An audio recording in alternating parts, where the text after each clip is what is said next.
রোজার মাধ্যমে কিভাবে সুগার নিয়ন্ত্রণ করবেন, আজকে এই বিষয়ে আলোচনা করব।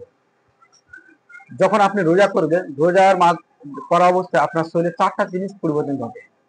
প্রথমত, ইনসুলিন রেজিস্ট্যান্স কমে। দীর্ঘ সময় না খেয়ে থাকলে ইনসুলিন রেজিস্ট্যান্স কমে এবং ইনসুলিনের প্রতি কোষ সাড়া দেয়। দ্বিতীয়ত, ফ্যাট বার্ন হয়। দীর্ঘক্ষণ না খেয়ে থাকলে শরীরে জমে থাকা অতিরিক্ত যে চর্বি রয়েছে সেগুলো পড়ে এবং শক্তি উৎপাদন করে, দিয়ে গ্লুকোজ নিয়ন্ত্রণ হয়। তৃতীয়ত, অটোফেজি। কোষ কোষ পরিষ্কার হয় এবং পুরাতন অকার্যকর কোষগুলো ধ্বংস হয়। চতুর্থত, স্ট্রেস কমানো হয়।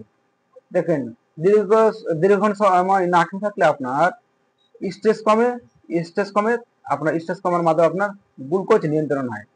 তাহলে আপনি রোজাটা কিভাবে পালন করবেন? রোজাকে পালন করতে গেলে আপনাকে কয়েকটা জিনিস ফলো করতে হবে। প্রথমত, স্বাস্থ্যকর খাবার আপনাকে বেছে নিতে হবে। কম কার্বস খাবারগুলো খাবেন, অর্থাৎ যে খাবারগুলোতে চিনি বেশি থাকবে সেই খাবারগুলোকে কম খাবেন। তারপর প্রোটিন ও ফ্যাট জাতীয় খাবারগুলোকে বাড়াবেন। ব্যায়াম ব্যায়াম করবেন, প্রতিদিন 30 থেকে 60 মিনিটের মতন শরীরচর্চা করার চেষ্টা করেন। ঘুম, 7 থেকে 8 ঘন্টা আপনি ঘুমাবেন, কারণ ঘুম সঠিক থাকলে গেলে আপনার ইনসুলিনের কার্যকারিতা ও মানসিক প্রশান্তি বৃদ্ধি পায়। মানসিক প্রশান্তি রাখে, মানসিক প্রশান্তি স্ট্রেস কমানো হয় ও মানসিক শক্তি বৃদ্ধি পায়। তাহলে আমরা যে জানতে পারলাম যে রোজার মাধ্যমে যে কিভাবে সুগারটা নিয়ন্ত্রণ করে।